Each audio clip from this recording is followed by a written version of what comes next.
We're going to listen to some voice messages. These were sent in on SpeakPipe. I have my SpeakPipe profile where you can, at any time, you can jump in there, leave a voice message for me. This is very controversial yet brave for me to listen to these live. But you can drop a voice message on there for me, and I can listen to it. We can listen to it together, and I'll answer the question. So let's go ahead and listen to the first one, ladies and gentlemen. We did a video of these this week. Was amazing. Loved it. Fantastic time. And so this is the sequel to that, some may say. This one right here is from Hurricane Mike. Okay, Hurricane Mike. He was on the first one. I remember the name. How could you forget? So let's listen to what Hurricane Mike has to say. Hey James, this is your boy Hurricane Mike back at it, and every single day I'm like, when's James gonna post? When's James gonna post? So yeah. Right there, comment of the day. Right there, shut it down. We're already at the comment of the day. I appreciate that, Hurricane Mike.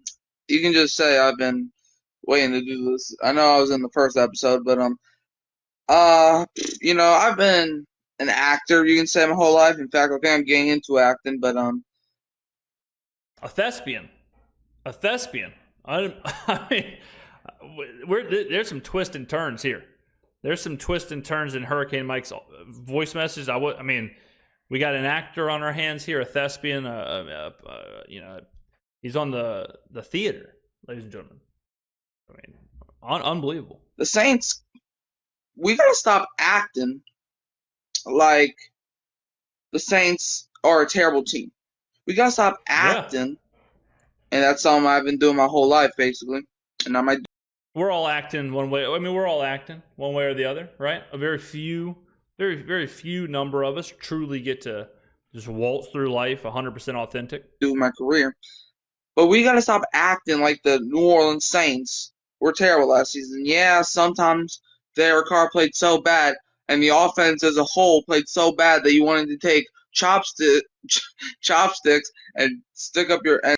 Okay, Hurricane Mike, let's just listen. Let's just relax on the chopsticks, okay? I'm not sure where you're.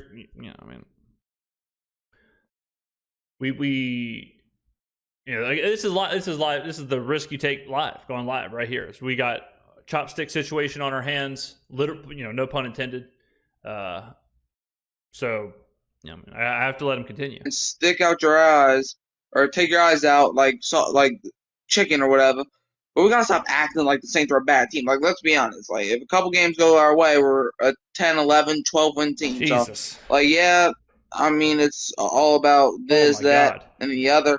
And, so if Derek Carr plays amazing, or if he doesn't, I'll be riding with him till the... Man, I was riding with that boy when he was over in Oakland, man, when they were the Oakland Raiders. So, who that, baby? Let's...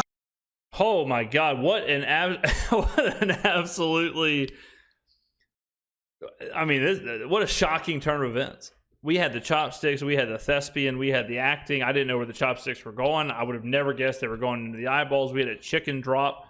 I'm not sure if we had a question, but I do appreciate it, Hurricane Mike. Thank you very much. I mean, yeah, he does have a point, I suppose, that. And I've said this before, and I said it in the video reacting to Matt's video, where there's all this like fake outrage. There's all this like faux outrage. And I mean, just like Mascana's video right there, like he basically descended into madness. And he was comparing Derek Carr's contract to Taylor Swift tickets and whatever else he's talking about. Like, you're doing all of that for a 9-win team. You're doing all of that for almost winning the division. I mean, like, somebody in the chat, how many games did the Dolphins win last year? It could have been too many more than... It had to be somewhere around the same number. There are good teams who win 9 wins. There are good teams who you don't always... Like, great teams don't just... Or teams don't... Or they're not just great or bad. There is a middle ground. And teams can be in that middle ground. Is it good? No, it's not. You don't want to stay there. But if we're in the middle ground right now, we're rebuilding, we're retuning, trying to get more talent on the roster, moving some things around. Like, you don't just go from like that area in the middle to we're the worst team of all time and all this fake outrage. So I do agree they do have to quit. People have to quit acting like the situation is way worse than it is. All right, next one from Matt. 9 seconds. So Matt is way, I mean, this couldn't be two more different phone calls here. So this is a voice message from Matt. As a fellow New Orleanian, I just wanted to ask, what's your favorite bar and favorite restaurant in the city? Okay, good question. Great question. Yeah, so I've lived in New Orleans for over 3 years now. All 3 years in the French Quarter.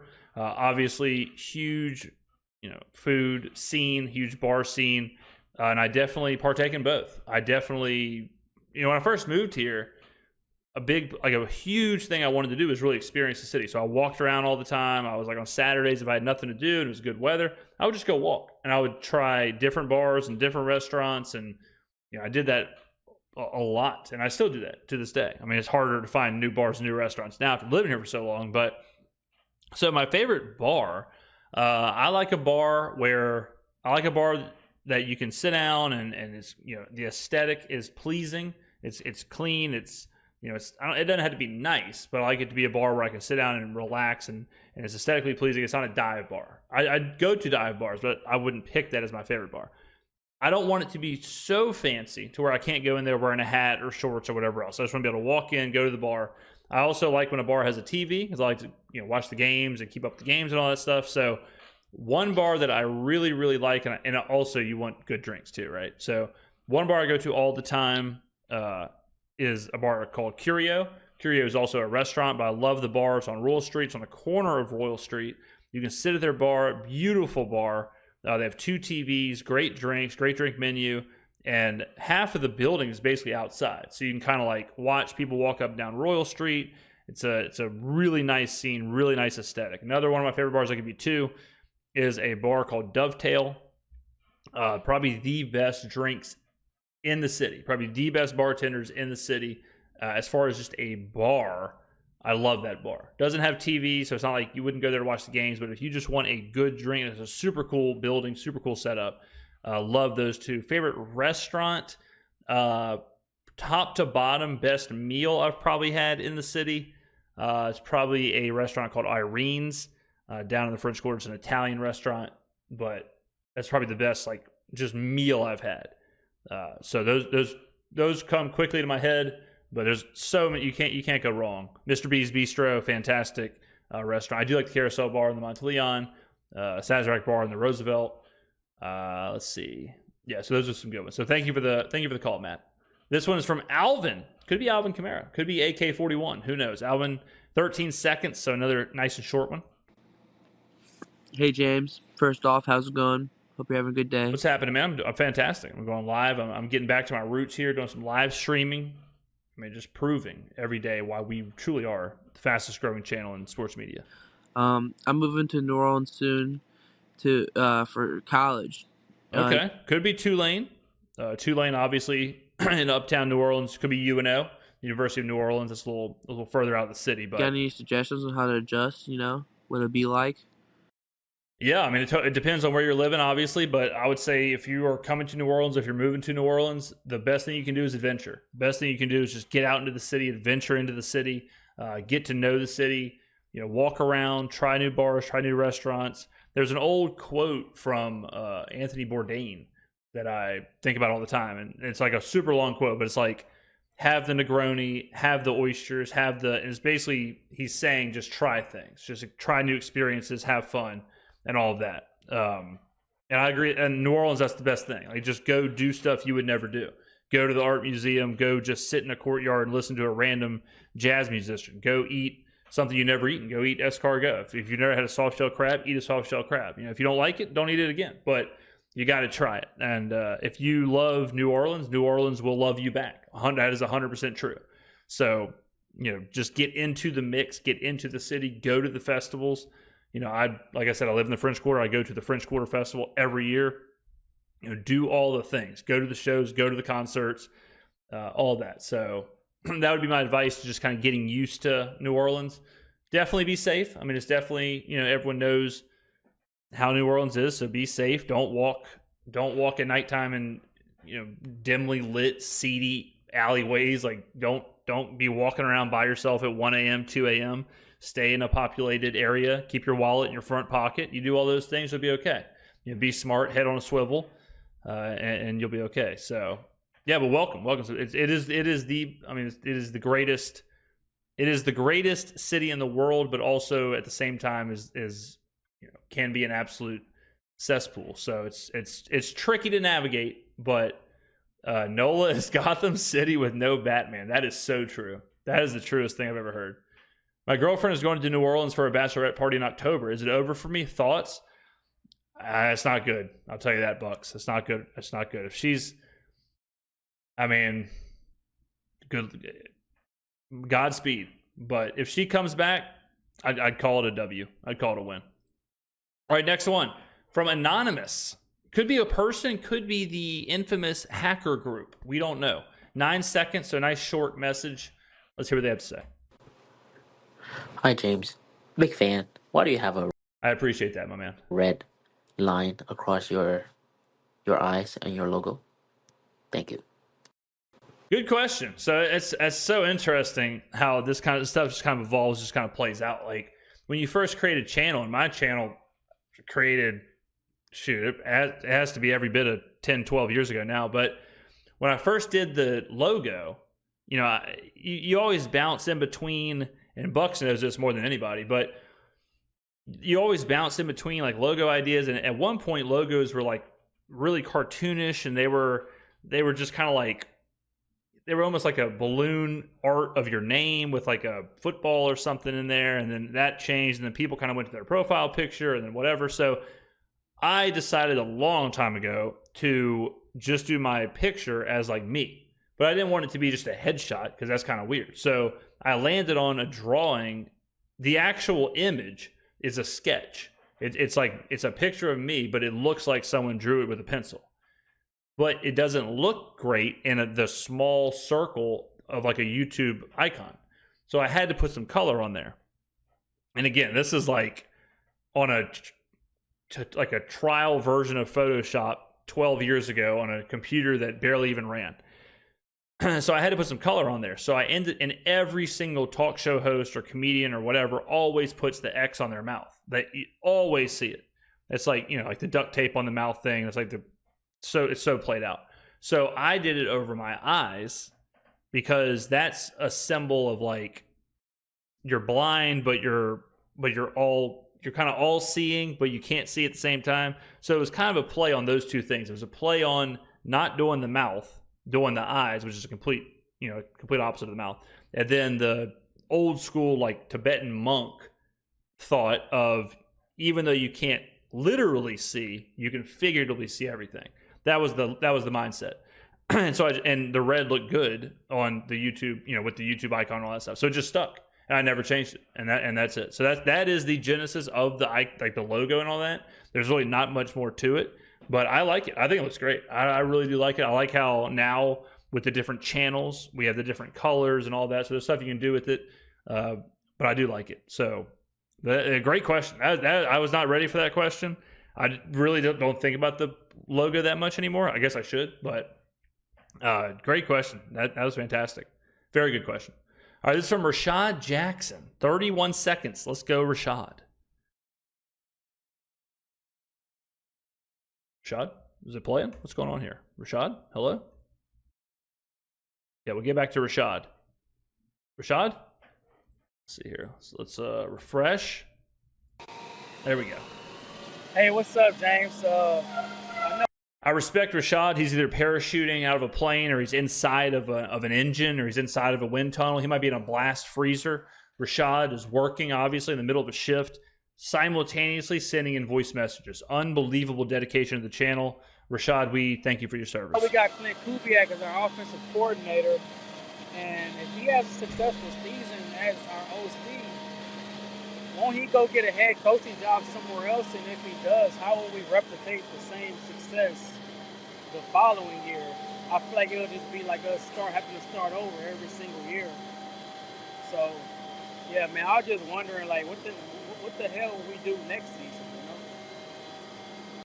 Good question. I mean, that is a great question. That is a real possibility. Rashad, maybe vacuuming, maybe a shop vac situation there, but that is a real possibility. Like when you have a good coordinator, and if we assume Clint Kubiak will be a good coordinator, he will get jobs. Like he will get job offers. It happens all the time. It's happening right now in Detroit with Ben Johnson. It's happening right now in Houston with Bobby Slowick.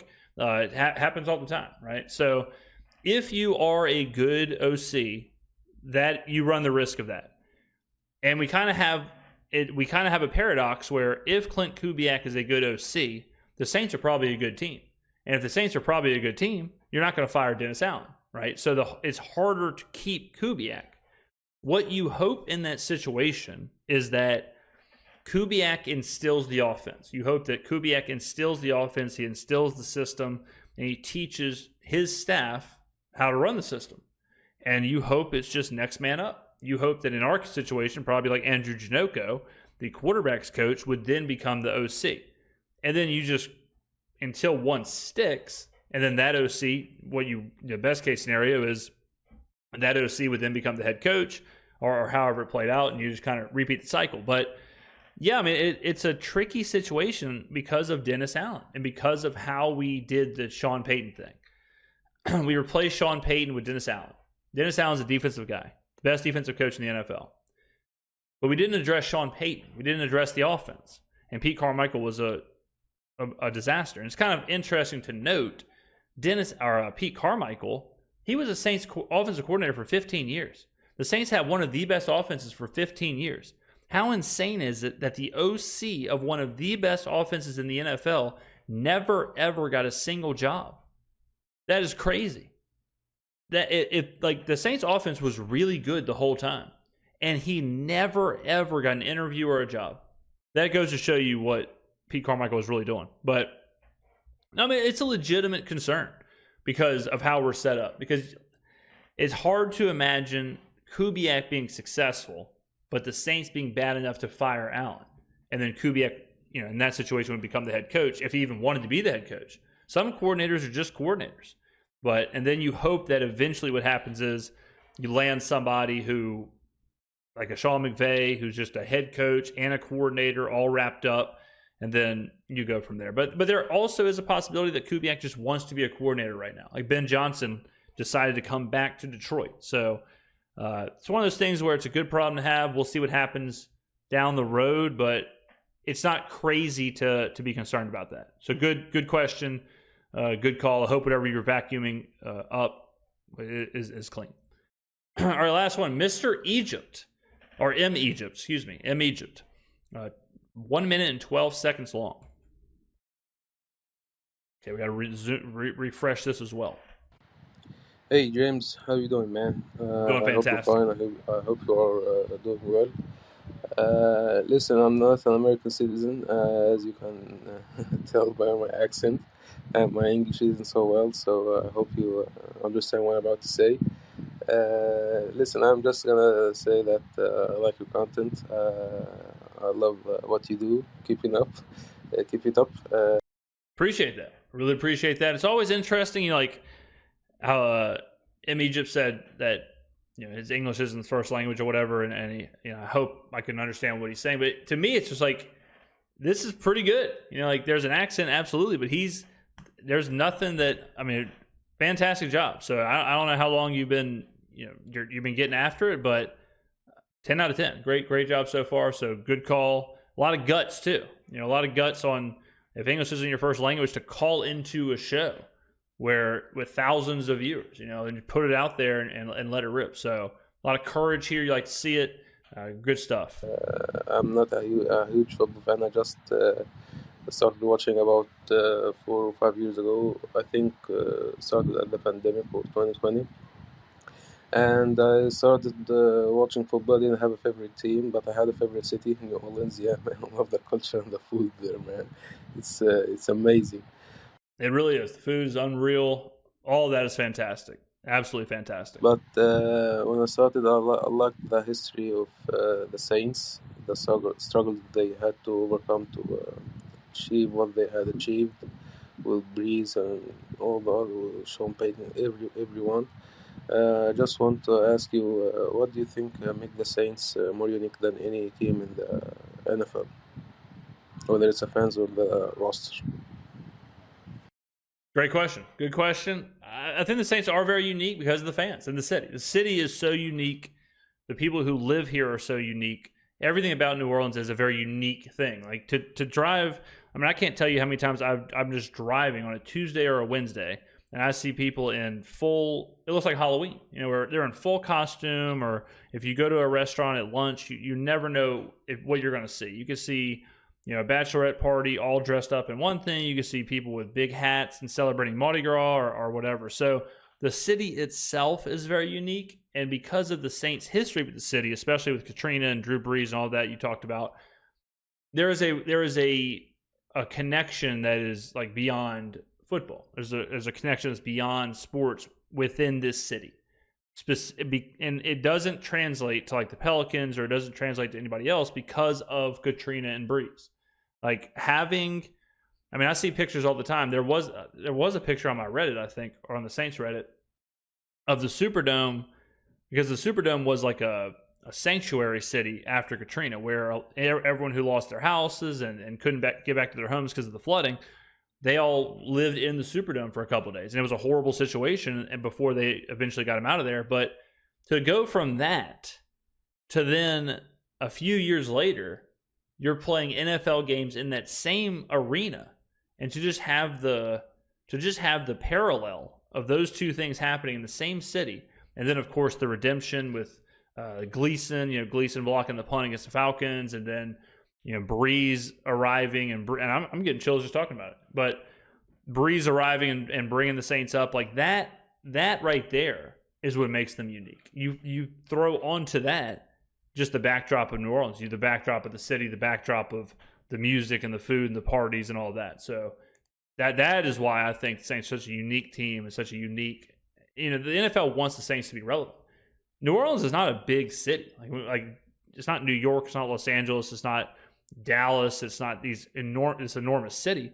But we host Super Bowls, we host WrestleManias, we host Final Fours. Like, we're one of the biggest host cities, tourist cities, or whatever in the world for a reason. So that's why I would say the Saints are the most unique team in the NFL, because they do come with a lot of that. Ladies and gentlemen, a quick reminder: the Twitter. If you're not following the Twitter, always follow the Twitter for updates and to reach me. The best way to connect to me is on Twitter. Instagram, follow the Instagram. We post stuff on there, mostly clips from the show. I also need to start posting some stuff of just me walking around and it being involved in New Orleans. And, of course, the subreddit, too. Drop the links in the subreddit. Drop the links in there. That's a good spot for me to see, see shows and see all that. Jesus. And this guy right here, absolutely deranged.